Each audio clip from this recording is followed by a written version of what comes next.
Welcome everybody. अब हम करेंगे जनरलाइज कोऑर्डिनेट्स का मीनिंग, क्योंकि हमने देखा है that we have written Lagrangian to be a function of these generalize coordinates. Okay, तो डेरिवेशन हम बाद में करेंगे, पहले जो बेसिक चीज़ें हैं वो समझते हैं। Okay, so what are those basic things that we want to learn? First thing is that we want to learn about generalized coordinates. So generalized coordinates, what are those? We have heard of coordinates, हमें coordinates पता है, coordinate system पता है, but what is the generalized coordinates?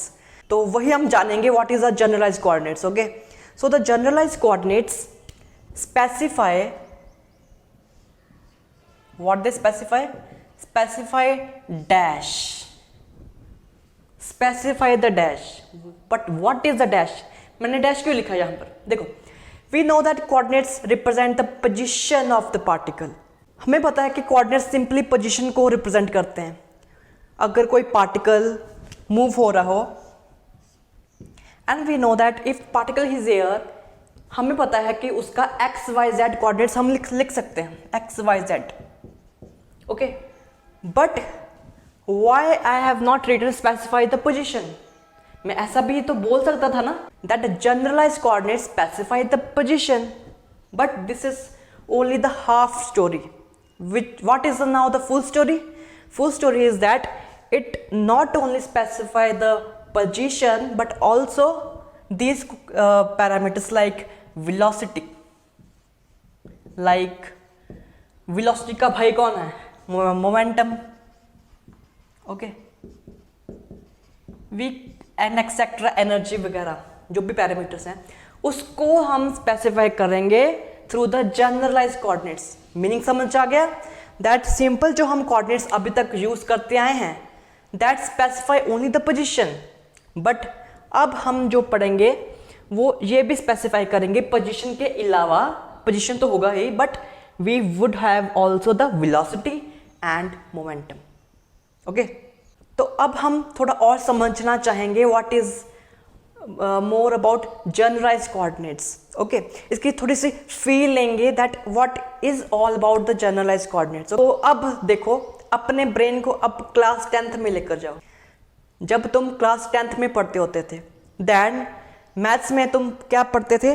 तुम पढ़ते थे coordinate system, और coordinate system भी नहीं पढ़ते थे, ठीक है, कोऑर्डिनेट सिस्टम पढ़ते थे, बट उसमें एक ही कोऑर्डिनेट हम कोऑर्डिनेट सिस्टम पढ़ते थे, दैट वाज कार्टेशियन कोऑर्डिनेट। कौन सा कोऑर्डिनेट सिस्टम? हम एक ही कोऑर्डिनेट हमें पता था तब, कौन सा? Cartesian coordinates. ओके, अब तुम +1 में चले गए, वहां पर क्या सीखा? वहां पर इसके अलावा हमने पोलर कोऑर्डिनेट सिस्टम भी सीखा। ओके, नाउ अब तुम आगे हो ग्रेजुएशन में, अब तुम्हें सिलेंड्रिकल, स्फेरिकल कोऑर्डिनेट सिस्टम भी पढ़ना पड़ा। ओके, तो यहां पर लिख देता हूं सिलेंड्रिकल एंड योर स्फेरिकल। अब जब तुम क्लास 10th में थे, तुमने पढ़ा कार्टेशियन, और कार्टेशियन में हम यूज करते थे एक्स वाई जी। एक्स और वाई और जी मीन्स तुम जो भी कोऑर्डिनेट्स लिखते थे वो लिखते थे in terms of having the units of length. X का unit is length. So but जब तुमने पोलर कोऑर्डिनेट पढ़ा, तुम्हें पता लगा we not only represent with the coordinate जिसका यूनिट होती है length, but also with the help of angles. तो एंगल्स भी यहाँ पर तुमने पढ़ रखे होंगे, जिसमें हम स्पेसिफाई करते हैं पोजीशन को आर एंड थीटा से, वेयर थीटा हैविंग द, इसका वैसे एंगल का कोई यूनिट नहीं है, ठीक है। मतलब एक बात हमें पता लगी that not only we can represent with the help of coordinate which have unit of length, but also with the angles.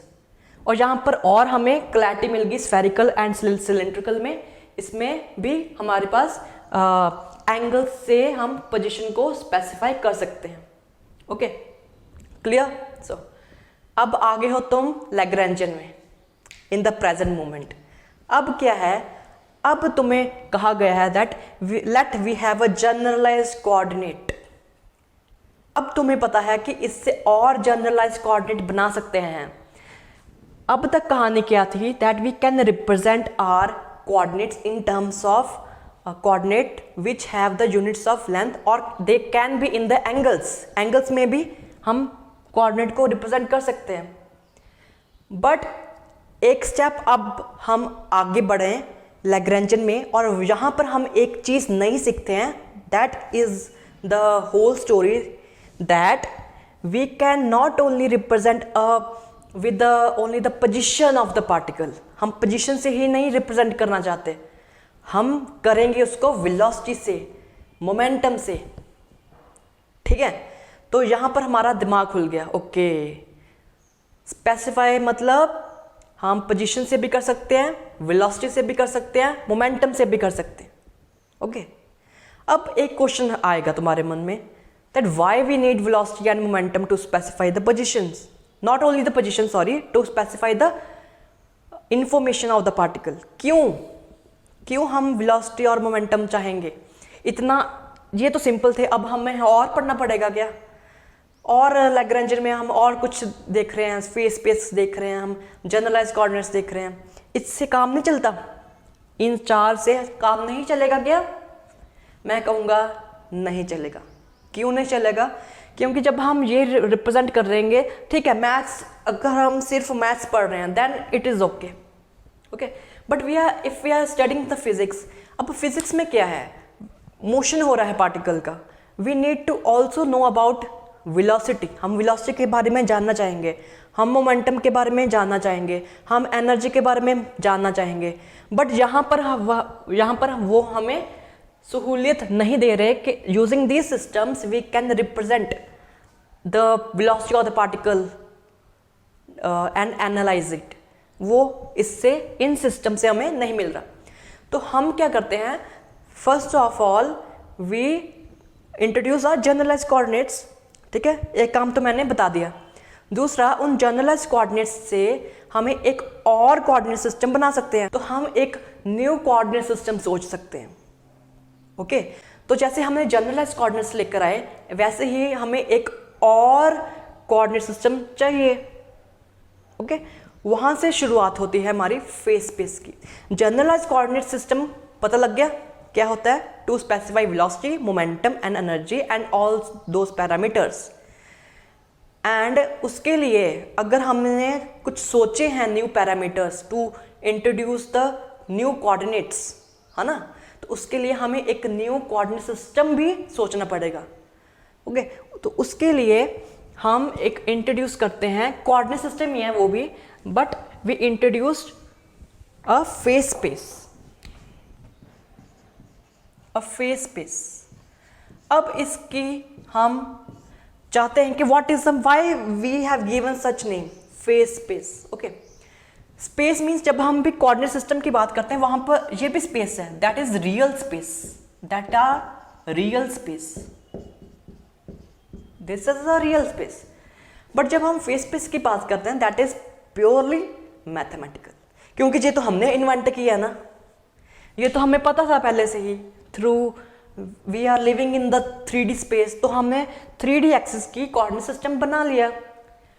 But जब हमने खुद से कोऑर्डिनेट सिस्टम कोऑर्डिनेट्स न्यू बनाए, जनरलाइज कोऑर्डिनेट्स लेकर आए, तो हमारा ये भी फर्ज है कि हम अपना न्यू कोऑर्डिनेट सिस्टम भी लेकर आए, विच इज, अब देखो, अगर हम लेकर आ रहे हैं, हम इन्वेंट कर रहे हैं नया सिस्टम, तो वो मैथमेटिकल ही होगा, ऑब्वियस सी बात है ना। तो ये मैथमेटिकल है, तो मैथमेटिकल मतलब ये कोई रियल स्पेस नहीं है, but in order to understand the subject more in the deeper way, we have to introduce new coordinate system which is called phase space. Space कौन सी? Mathematical space. ऐसे ही Hilbert space तुमने सुना होगा quantum mechanics में, that is also different story, है ना, that is a but different story. But जहाँ पर हम बात करेंगे फेस स्पेस की। ओके, फेस स्पेस में जनरली करते क्या है हम, फेस स्पेस में हम दो एक्सिस, वैसे तो ये कई डायमेंशंस में हो सकता है, but we are taking only the two coordinates, that is px momentum in the X direction and the X position. तो इनके ये जो स्पेस होगी, यहाँ पर जो स्पेस होगी that is known as space, phase space. Okay, और यहाँ पर हम कोऑर्डिनेट्स लेंगे p x and x, x comma p x. Okay, x comma p x, that is known as phase space, simple. और जहाँ पर ही, क्योंकि Lagrangian will be a function of x and v, position and velocity. So here we can represent, जो भी Lagrangian से हमें कुछ भी नॉलेज मिलेगी वो फेस स्पेस से ही मिलेगी। ओके, मैंने पिछली वीडियो में क्या समझाया था, that Lagrangian is a function of q and q dot. जहाँ पर मैंने मान लिया चलो q is x and q dot is velocity. Okay, this is the generalised position, this is the generalised velocity, तो x वेलोसिटी मान लिया। ठीक है, मान लो इसको मैंने इसमें रिप्रेजेंट किया as in the previous video. ठीक है, तो वो मैंने दिखाया था कैसे, मैंने दिखाया था ना that how it is a function of x and v, मतलब q एंड q डॉट का कैसे फंक्शन बनता है लैग्रेंजियन। तो वो भी ठीक है, बट वो असल में आया था फेस स्पेस में। We are using the phase space, तो लैग्रेंजियन को अगर हम स्टडी करेंगे तो वो भी फेस स्पेस में ही स्टडी करेंगे। क्लियर? अब एक और क्वेश्चन आएगा दैट वाई, यहाँ पर हमने वेलोसिटी भी ले सकते थे, मोमेंटम क्यों लिया? देखो, momentum is more fundamental than velocity, क्योंकि momentum is connected to kinetic energy. ये फॉर्मूला पढ़ा होगा तुमने, momentum is connected to energy, kinetic energy. That means if we are having the momentum, then we can, हम directly क्या find कर सकते हैं? Energy, kinetic energy. तो इसलिए momentum is much much more useful than the velocity. वैसे तो वो वेलोसिटी भी कर सकते थे। Now it is now become a tradition. ठीक है, मोमेंटम एंड पोजिशन। ओके, तो ये हमारा अब फेस स्पेस होगा। अब इसको हम अगर तुमने पढ़ा होगा स्टैटिस्टिकल मैकेनिक्स में, हम lot of face space diagrams use करते हैं वहां पर। ओके, असल में जो स्टैटिस्टिकल मैकेनिक्स है वो क्लासिकल मैकेनिक्स का एक्सटेंशन है। We use the concepts of classical mechanics to understand statistical mechanics.